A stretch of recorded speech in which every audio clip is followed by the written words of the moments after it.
And welcome to the Velocity of Now with me, your host, Thomas Sheridan. It's great to be back after a couple of weeks' illness.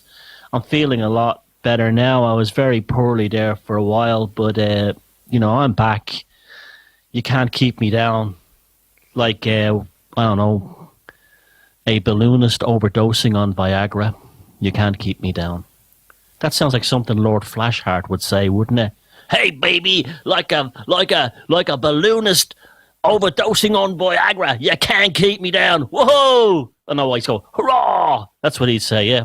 God bless poor Rick Mail. But yeah, welcome to the Velocity of Now. Meet your host, Thomas Sheridan, on realitybitesradio.com with Neil and Paula at the controls. And it's good to be back. I'm feeling a lot better. And my website is www.thomassheridanarts.com, and the recordings of the show, the YouTube recording of the show, which I'm trying to make more and more arty looking, can either be found on Thomas Sheridan Arts on YouTube or newsymbolsmedia.tv. And if you go to my site, thomassheridanarts.com, and you want to help me out, you can buy an book or, just share the articles, whatever you want to do for me. That's great. We all win in the end, and it's, that's great. Thank you for your support. Just even listening, that's even wonderful by itself. Now, what's happened while I was lying on my Victorian deathbed? Well, like something from a what's those? The Bronte novels. Dying of consumption. Oh, and you're taking my morphine and my cocaine powders to try and stay alive while I'm reaching out into the abyss as these demons torment me. Well, what happened? Well, not a lot really, because I was too out of it and I was too in too much pain. But anyway, things did happen. Apparently the earth went flat while I was sick. Yeah, the planet, this ball that we live on suddenly turned into a pizza. While I wasn't well, and it's all over the alternative media, and especially on social networking, which stinks of a planned assault. It's definitely a planned assault. The intelligence services use things like the Flat Earth Society and neo-Nazis and things like that to degrade any alternative media. And they also use far out things like cults that talk to aliens or themselves in the future on Ouija boards and things like that. There's always been, that's why the intelligence services funds those kinds of cults. There's always this kind of thing to sabotage alternative viewpoints by making them as crazy as possible. Niall Murphy on shamanicfreedomradio.com, I hope it's .com, Neil. Niall. He did a fantastic, shall we say, dressing down of the flat earthers, and it was wonderful. And it was also the other scourge we're dealing with at the moment. Unfortunately, the infiltration of neo-Nazis and Stormfront Ku Klux Klan types into the alternative scene, basically blaming everything that ever happened, including the reason why the planets are in the wrong position in the heavens on the Jews, and probably the earth being flat as well, probably on the Jews too. But I did a follow-up conversation. I wasn't in the first one with on Aaron Franz's ageoftransitions.com podcast, along with Tom Secker from Spy Culture and Adam Roscoe, an old friend of mine from the old Type 1 show version of the Velocity of Now, just talking about it in a non-overly judgmental way, trying to figure out why it happened and why people feel this way and how it's come into the alternative movement. It's been a strange time. It's like it's all falling apart. What began in 2008 is now coming to an end. I've no doubt about that. It's as clear as day. It's all emptying. There's some cycle coming to an end. I can't explain what it is, but it's almost like it reached a crescendo of psychosis starting in 2012, and that boiling cauldron of psychosis got increasingly psychotic until quite recently, and it seems to have tapered off in that the Hampstead satanic child abuse hoax was probably the summit of this hysteria and psychosis. in the alternative movement. And now it seems to be a lot quieter this week, mainly because all those things have been proven to be a lot of bollocks. And a lot of people are kind of basically reevaluating their lives and wondering why they're so prone to mass hysteria and making fools of themselves, and probably wondering why all their friends and all their family members and lots of other people don't like or want anything to do with them anymore. And maybe this will be a growing thing for them. I certainly hope it is. But some people, some people don't grow. Some people, they're almost self-destructive. They cannot retract their mistakes. They just cannot find fault with themselves, and it leads into that only brings you into madness. And it's like when you project when you project that on another person through a form of hatred or picking on them or anything like that, there's no happy ending in that. There's no happy ending in any of these things, okay? There's no real belief in them. I saw this one video this week of this guy, Carrie Lee from recipeforanarchy.com, sent it to me. It was a guy, it was from the flat earth. He really believed the earth was flat. And he decided to make a video to put down the skeptics the quite right skeptics who were making fun of him. And what he did was he used all the same tactics that the skeptics, that's a good idea, the skeptics used to basically ridicule anyone else, even people that have like moderate alternative opinions. And he got a kind of a puppet of a monkey, and he tried to make out that everybody who didn't believe the earth was flat were stupid because all they do is watch sports on TV and Britney Spears and Miley Cyrus, and it was really pathetic. And the guy, it was just sad. I hope he stops doing this, because he's basically, he looks like he's not too far away from being admitted to a psychiatric hospital. I'm not saying he's mentally ill, but he'll head that way, because you can see it's desperation. There's no happy answers there. There's no grand solution there. That the world is, no one is going to see you as a hero. Just like no one is ever, the Nazis are never going to come back from their graves and restore this lost prophecy in Europe. And no matter what you say, there'll never be babies cooked in the back of McDonald's in Hampstead. Never. So that's what this show is about. This show and everything I do is about that. It's about honesty and integrity of your own stupidity in many ways. Like, I make mistakes. I make mistakes all the time, but I don't try to cover them up. Most of the time I laugh at myself for them, that kind of thing. And the other times when I do make a mistake, I'll admit I was wrong. You're right. That's the end of it. And that's what happens then is there's no blockage of energy that has to be, shall we say, copper fastened into this sense of maintaining one-upmanship and a belief, an entrenched sort of belief in this kind of dogma that that builds around that you're right. Because that when someone proves that you're wrong about something, and you try to, and in your heart, deep, we've all been there, in your heart you are wrong.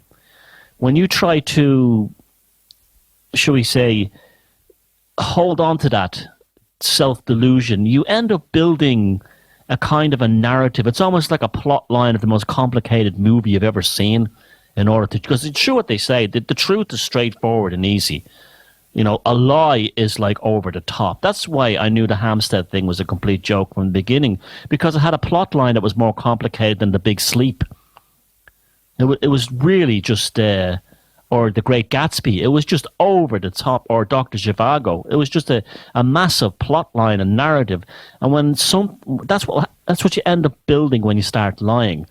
And I'm not saying, even if it's a little lie or it's a denial that you made a mistake, but if you hold on to that belief you were not mistaken, when deep down inside you were, and then you construct a kind of a phantom of rationalization to defend it, all you end up doing is blocking an enormous amount of energy you need for other things. And then it builds into frustration, it builds into self-loathing, and then that self-loathing becomes projection. And then that projection becomes the mechanism by where you attack other people. So it's never healthy and it's never good. I was thinking about this kind of thing a lot when I wasn't feeling well, and when I was lying down feeling sick. I was like thinking about, well, if I die this week, really, what have I done with my life? And I basically reckon I've done nothing. I've done very little with my life, and certainly not what I would like to do. But at the same time, too, if I died a failure, it's really my own fault because I'm not handicapped. I'm not sick. I'm not disabled, and it's very easy to become a victim. And that's what I'm seeing an awful lot now in the alternative movement is this victim complex. This victim complex coupled with what Tom Secker pointed out, quite a beautiful observation, is the inability for people in the alternative movement to understand not only the complexity of others, but also the complexity of themselves. I have a new video. Well, it's a kind of a re-edited version of an older video, but I was using I'm not a course on the brain, I don't care. Empire of bullshit. Now, this is what happens when you create these false notions of truth. You enter an empire of bullshit, and boy, my God, have I got an empire of bullshit to tell you. I found this story. Well, actually, it showed up all over my Facebook newsfeed. So let me just move the microphone a bit better here. Let me just move the microphone. And I got to get one of these little stickers for the microphone that says BBC, the one George Orwell has. I would like one of them. I don't know why. I just would like looking at that. Or it says BBC on the front, and on this side here it has a picture of a fig roll. That would make me very happy. So I spend 2 hours a night looking at a fig roll. With it's lovely, not a fig Newton, okay? Fig Newtons are an abomination, okay? A fig Newton is like I don't know. It's like a the Jehovah Witnesses of biscuits. It has cut edges. It doesn't have any style to it. But a proper Irish and English fig roll made by like Jacobs or one of the horrible big bigs. It looks like a little pillow. It's so comforting. It's rounded at the edge, and it's full of figs, and it's just lovely. So I'd like that on one side and BBC, or kiss my ass on the other. Anyway, speaking of empire of bullshit and absolute self-delusion, well, this not only is it interesting that this story is on this, on this subject, on a kind of subject, but also that it's on a pretty wacky website called Jews News. Jews News is kind of a funny website.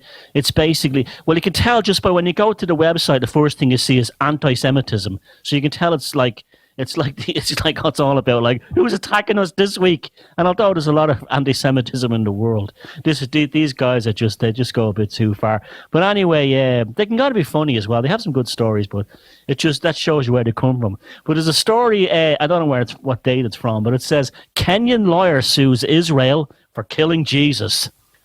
A Kenyan lawyer filed a petition with the International Court of Justice in The Hague suggesting that a trial and crucifixion of Jesus Christ was unlawful and the state of Israel, among others, should be held responsible. Kenyan news outlets, the Nairobian, reported some time ago. This came a bit late. Dolas Indididis. Hello, I am Dolas Indididis, and I am here to representing the Jesus in the heaven and the Jews who murdered him, and we want to take charges against them. A lawyer and former spokesman of the Kenyan judiciary, I wonder why he's a former one, is reportedly attempting to sue Tiberius, the emperor of Rome, 42 BC to 37 CE, Pontius Pilate, a selection of Jewish elders, King Herod, and the Republic of Italy, and the state. Could you imagine, like, Pontius Pilate being pulled to the stand? Hey, what do you want? What do you want from me? What do you want? Yeah. You shut up in your face. I am here to on the weekend of the Passover in AD or BC 1, whatever. No, like 23. Did you not order the murder of this man here? Wouldn't you just love to be in that court? Evidence today is on record. I have to do it in his voice. Evidence today is on record in the Bible, and you cannot discredit the Bible. You can easily discredit the Bible. Indidis told the Kenya. I love this guy. This guy is wonderful. Although he suggests should have been convicted. Although those he suggests should have been convicted during the original trial have not been alive for more than 2,000 years, Indidis insists that the government from whom they acted can be and should be held responsible. Hey, you Jews, you should be held responsible. Get me the rabbis out of hell. I filed the case. I filed the case because it's my duty to uphold the dignity of Jesus. You're really upholding his dignity, sunshine. And I have gone to the ICJ to seek justice for the man from Nazareth. Indidis told the Nairobian. His selective and malicious prosecution violated his human rights. He was a bleeding God. He didn't have human rights. Through judicial misconduct. What Pontius Pilate didn't wash his hands enough? Was that the misconduct? Abuse of office bias and prejudice. Well, of course they were prejudiced. He was trying to overthrow the empire that was in charge. They were hardly going to say, oh, come on over. Oh, a Jewish revolt. Yeah. Hey, I'll do the Pontius Pilate one. You know what I'm going to say? He come over here. He started Jewish revolt. He come after me. You're going to elect me. What do you think? I'm not going to be prejudiced? Yeah, shut up in your face. Indidis apparently named the states of Italy and Israel in the lawsuit. They both didn't exist at the time. Because upon attainment of independence, the two states incorporate the laws of the Roman Empire. I thought it was maritime law we all operate. They should get Jordan Maxwell on the stand, tell us he saw a T-Rex flying over Jerusalem. Those in force at the time of the crucifixion. He is challenging the mode of questioning using during Jesus' trial, prosecution, hearing, and sentences. The form of punishment meted out to him while undergoing his judicial proceedings for the substance and the information used to convict him. I do not like that Judas man. That Judas man took 30 pieces of silver. That Judas man, he took 30 pieces of silver. This was entrapment in the Garden of Gethsemane. And then when they nailed him to a cross, when they nailed the man to a cross, or the God to whatever he is, when they nailed him to a cross, they did not sterilize the nails before they hammered them into his hands. I really hope this court case comes to pass. Yes, I will take Israel, the Italians, and anyone I can find, even Satan. I will get Satan and put him on the stand, and I will say to the Satan, I say, did you not in the desert after 40 days try to tempt this man here beside me? And welcome back to the show. For some, that's the funny parts out of the way. The second hour is going to be very good, actually. I'm going to be talking about Joe Meek, the music producer. See, this show is completely unique because we have Joe Meek. Completely unique because of Joe Meek. No, because I try to cover topics that we don't have anywhere else. They wouldn't get on other radio shows and having, fellas sitting there going, Illuminati, New World Order.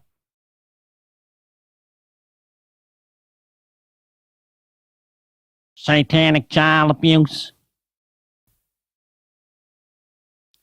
Do you Pontius Pilate? Oh, forget about it. Now, I want to talk about the Hampstead case there last week. Yeah, or weeks ago. It's all, as those of you who are not delusional or have not found out, the kid retracted all the statements and the whole thing was, just like I said, it was all the bollocks and there's no truth to it. And it showed the wildfire and hysteria that generated is a very dangerous thing. And we have a long history in this world of mass hysteria. And just by sheer chance, I was looking at Lewis Spence's writings. Lewis Spence, the great folklorist, mythologist and occult art writer from the turn of the century up until about the mid part of the 20th century. He used to compile stories of witchcraft, the occult, sorcery from all over the world, mainly Europe. And I came across basically an example of what happened in Hampstead, happening in Sweden, nearly 500 years ago. 400 years ago. And I want to read this out. And this is by Lewis Spence's reporting of a witchcraft hysteria that included children and sexual abuse that happened in Sweden between 1669 and 1670. The villages of Mora and Elfdale are situated in the dales of the mountain districts of the central part of Sweden. In the first of the above years mentioned, a strange report went abroad that the children of the neighbourhood were carried away to a place they called Blockula, where they were received by Satan in person, and the children themselves, who were the authors of the report, pointed out to them numerous women they said were witches and carried them thither. The alarm of terror in the district became so great that a report was at last made to the king, who nominated commissioners, partly clergy and partly laymen, to inquire into the extraordinary circumstances which had been brought under his notice. And these commissioners arrived in Mohra and announced their intentions of opening the proceedings on the 13th of August, 1760. On the 12th of August, the commissioners met at the parsonage house and heard the complaints of the minister and several people of the better class, who told them of the miserable conditions they were in, and prayed that by some means or other they might be delivered from this calamity. They gravely told the commissioners that by the help of the witches some hundreds of their children had been drawn to Satan, who had been seen to go into a visible shape through the countries and appeared daily to the people. The poorer sort of them, they said, he had seduced by feasting them with meat and drink.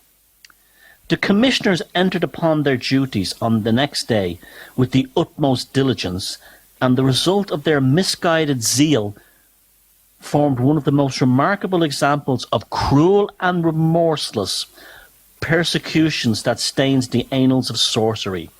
No less than 70 inhabitants, that's 70, of the village and the district of Moher, 23 of whom made confessions, were condemned and executed. One woman pleaded that she was with child, and the rest denied their guilt, and these were sent to Faluna, where most of them were afterwards put to death. 15 children were among those who suffered death, and 36 more of different ages between 9 and 16 were forced to run the gauntlet and be scourged at the hands of the church door every Sunday for 1 year, while 20 more who had been drawn into these practices more unwillingly were condemned to be scourged with rods upon their hands for 3 successive Sundays at the church door. The number of children accused was about 300. It appears the commissioners began by taking the confessions of the children, and then they confronted them with the witches, whom the children accused as being their seducers. The latter, to use the words of the authorized report, having most of the children with them, which were they had either seduced or attempted to seduce, some 7 years of age, nay, from 4 to 16, now appeared before the commissioners. Some of the children complained lamentably of the misery and mischief they were forced to sometimes suffer of the devil and the witches. Sounding familiar? Being asked whether they were sure that they were at the time carried away by the devil, they all replied in the affirmative. Hereupon the witches themselves were asked whether the confession of those children were true, and admonished to confess the truth, that they might turn away from the devil unto the living God.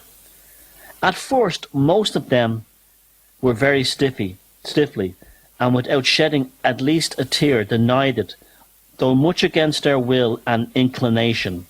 After this, the children were examined, every one by themselves, to see whether their confessions did agree or no, and the commissioners found that all of them, except some very little ones, who could not tell all the circumstances, did punctually agree in their confessions of the particulars. Because you know yourself, folks, children don't lie, as they said.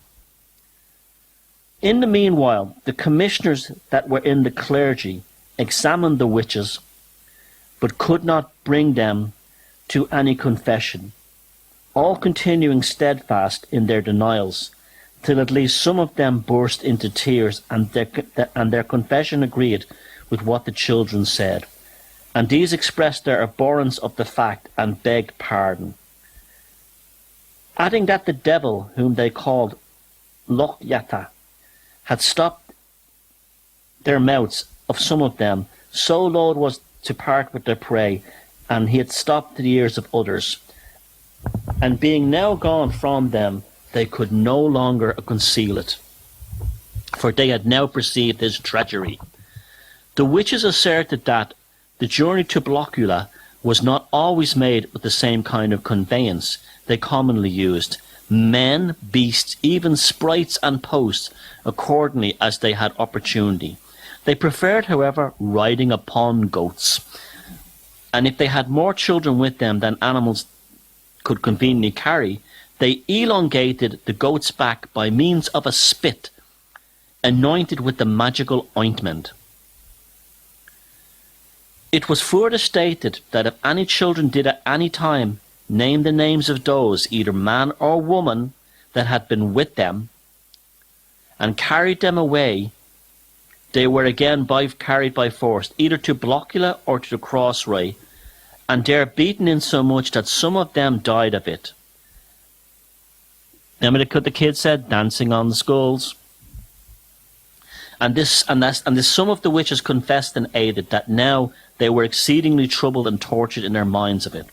One thing was wanting to confirm the circumstances of their confession. The marks of the whip could not be found on the persons of the victims, except one boy who had some wounds and holes in his back, and that were given to him with thorns, but the witches said they would quickly vanish. The accounts they gave of Blockula was that it was situated in a large meadow like a plain sea, wherein you can see no end. The house they met at had a great lake painted with many diverse colours. Through this gate they went through a little meadow distinct from the others, and here they turned the animals to graze. When they had made use of the men for their beasts of burden, they set up against the wall in a state of hapless slumber, and there they remained till wanting for their homeward flight. In a very large room of the house stood a long table, at which the witches sat down, and adjoined to this room was another chamber, where there was lovely and delicate beds. As soon as they arrived at Blockula, the visitors were required to deny their baptism and devote their body and soul to Satan, whom they promised to serve faithfully. Hereupon he cut their fingers, and they wrote their name in blood in his book. He then caused them to be baptized anew by priests appointed for this purpose, until the devil gave them a purse wherein they were filling of clocks, with a big stone tied to it, which they threw into the water, and said, as these filings of clock do never return to the clock from which they were taken, so may my soul never return to heaven. Another difficulty arose in verifying the statement that few of the children had any marks on their fingers to show that they had been cut. But here again, the story was held by a girl who had her finger hurt much, and who declared that because she would not stretch out her finger, the devil in anger had thus wounded it. You see how they justify anything to justify these satanic abuse stories? And that's also, she probably had, because she's Scandinavian, she probably had Viking's disease, which stops a lot of Scandinavians get it. They can't move a ligament because of a ligament in their hand. It's a genetic disorder. They can't fully outstretch their fingers. When these ceremonies were completed, the witches sat down at the table. Those whom those whom the fiend esteemed most being placed nearest to him. But the children were made to stand at the door, where he gave them meat and drink. Perhaps we may look for the origin of this part of the story in the pages of Pierre Lacan.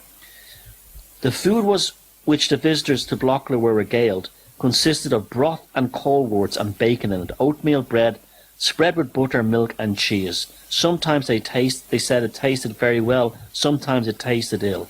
After the meals they went dancing, and it was the peculiarity of these northern witches' Sabbaths that the dance was usually followed by fighting. Joseph Elfdale confessed that the devil used to play upon the harp before them. Another particularity of these northern witches was that the children resulted from the intercourse with Satan, and these children, having married together, became the parents of toads and serpents. The witches of Sweden appeared to have been less noxious than those of other countries, for whatever they acknowledged themselves, there seemed to have been no evidence of mischief done by them. They confessed that they were obliged to promise Satan that they would do all kinds of mischief, and that the devil taught them to milk, which was after this manner. They used to stick a knife in a wall and hang a kind of a label on it, which they drew and stroked, and as long as this lasted, the person had the power over the miserably plagued, and the beasts were milked that way, till sometimes they died of it. A woman confessed that the devil gave her a wooden knife, wherewith, going into the houses, she had the power to kill anything with it she touched. Yet there were few that could confess that they were hurt by any man or woman. Being asked whether they had murdered any children, they confessed that they had indeed tormented many, but did not know whether any of them died of these plagues, although they said that the devil had showed them several places where he had the power to do this mischief. The minister of Elfdale declared that one night these witches were to his thinking on the crown of his head, and that thence had a long continued pain in his head. And upon this, one of the witches confessed that the devil had sent her to torment the minister, and that he had ordered the use of a nail and a strike it into his head, but his skull was so hard that the nail would not penetrate it, and merely produced a headache.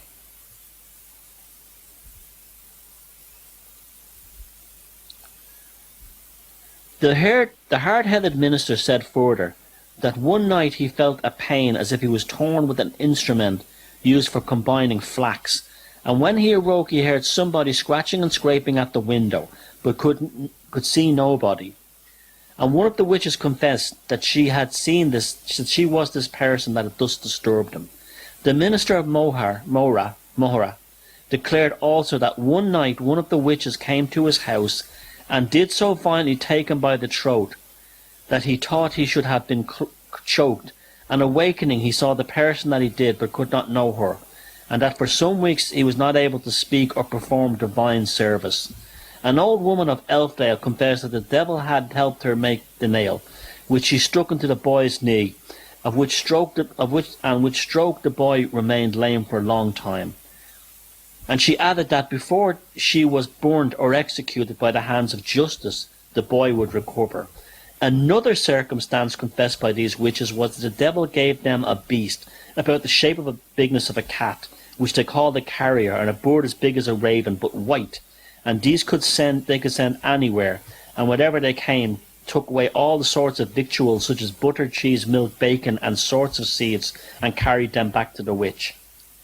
What the birds brought they kept for themselves, but what the carrier brought they took to Blockula, where the arch-fiend gave them much of it as he thought good. The carriers, they said, filled themselves so full sometimes that they were forced to disgorge it by way, and what then it fell to the ground, and is found in several gardens where coltsworts grow, and far from the houses of witches, where the yellow colour like gold was called witch's butter. Such are the details, as far as they can now be obtained, of this extraordinary delusion, that one of a similar kind that we know of had occurred in the northern part of Europe during the age of witchcraft. In other countries we can generally trace some particular case which gave rise to great persecutions of this kind, But here the story is told, we see none of it. For it's hardly likely that such strange series of accusations could have been merely involuntary creation of a party of little children. Remember what they said in the Hampstead thing? Children don't lie, so it had to be true. The same thing happened in Sweden back in the 1670s. And it led to the deaths of 70 people who were accused of being witches in league with Satan.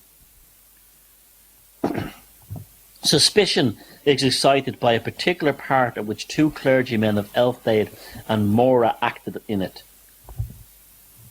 That they were not altogether strangers to fabrications. It's just like Hampstead. There are two guys here who have whipped up the fabrications. It sounds like the minister was probably having an affair with a woman, woke up in bed with her, and then declared her a witch. We have two guys, the clergymen of Elfdade and Mora, and they were not altogether strangers to fabrications. They seem to have been weak, superstitious men, and perhaps they had been reading the witchcraft books of the south till they imagined the country round them was overrun with these noxious beings. The proceedings at Mora created so much alarm throughout Sweden. Does that sound familiar again? That prayers were ordered in all the churches for delivery from the snares of Satan,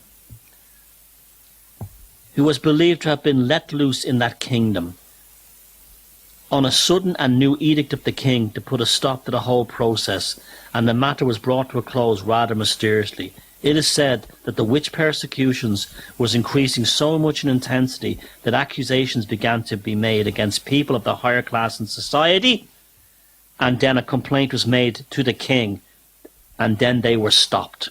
So it was just like the names in Pastebin, that these hysterics started to think everybody was involved in this satanic child abuse in Sweden, that the actual king had to get it stopped.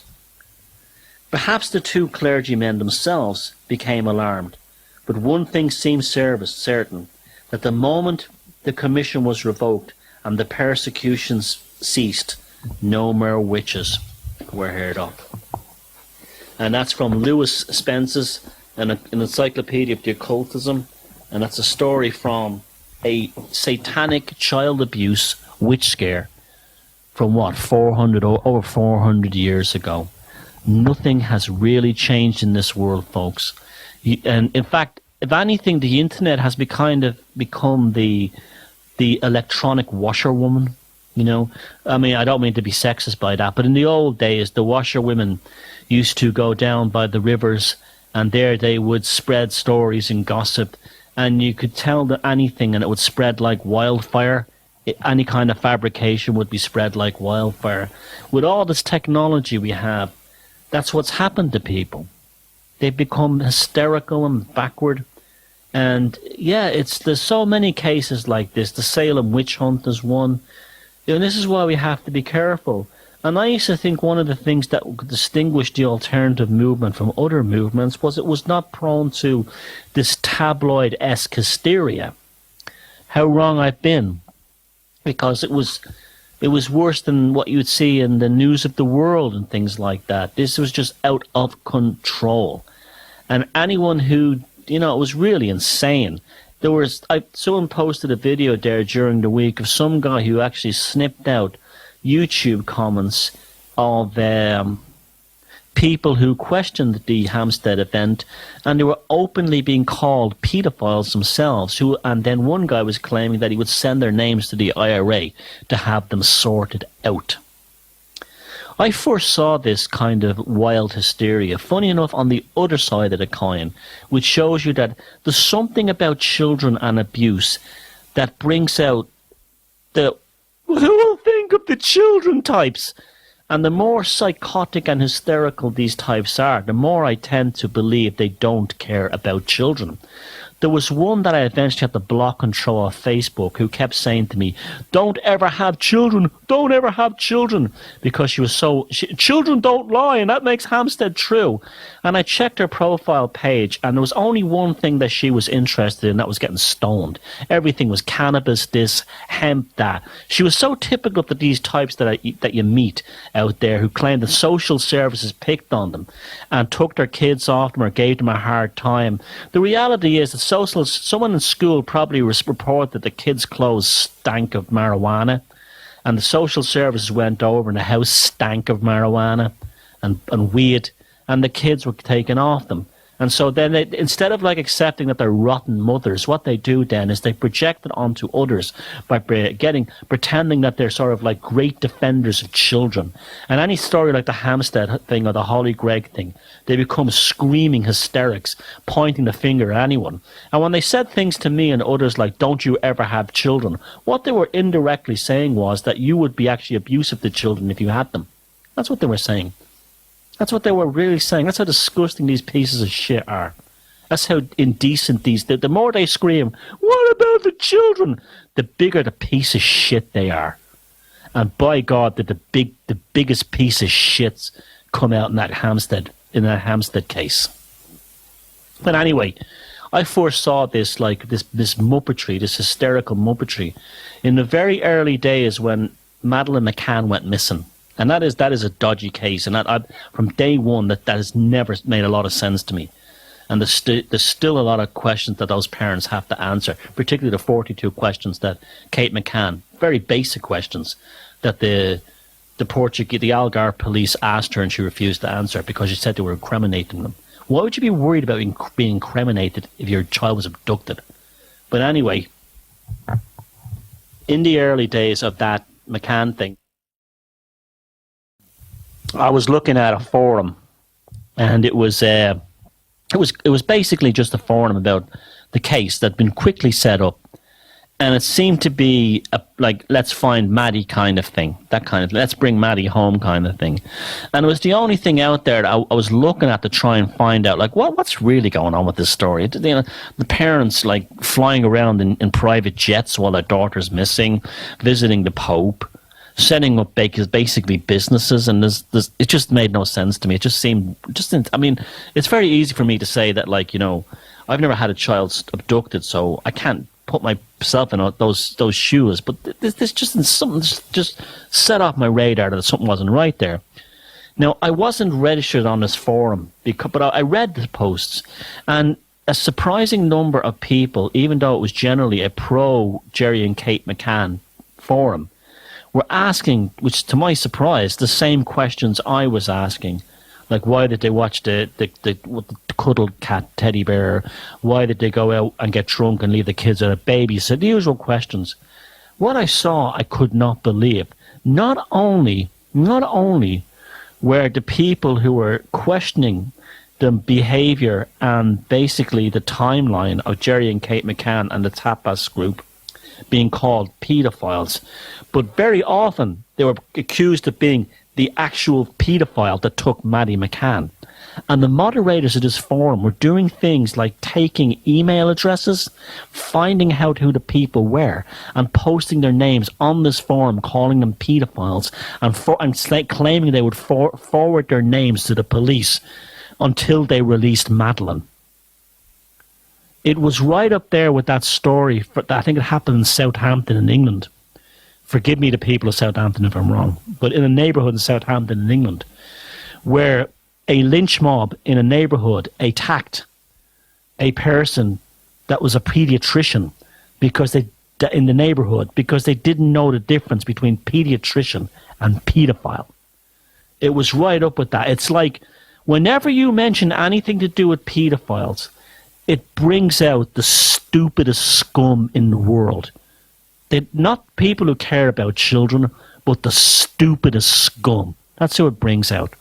And the stupidest, dangerous scum. And that's why we have to, that's what I used to think, okay, if this alternative movement stands for everything, anything, it won't descend into this tabloid thing of mass hysteria, seeing pedophiles everywhere, and all these kind of like the same kind of scumbags who attacked a pediatrician thinking it was a pedophile.